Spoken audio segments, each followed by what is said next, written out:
nosso Brasil, ó pátria amada, os filhos deixe suas mãos, gente, pátria amada, Brasil.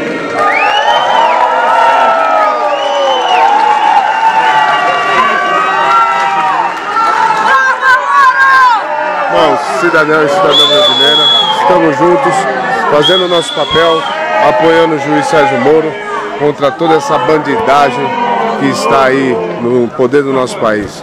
E com certeza vamos colocar todos na papuda. A força do povo, a força de homens decentes no judiciário.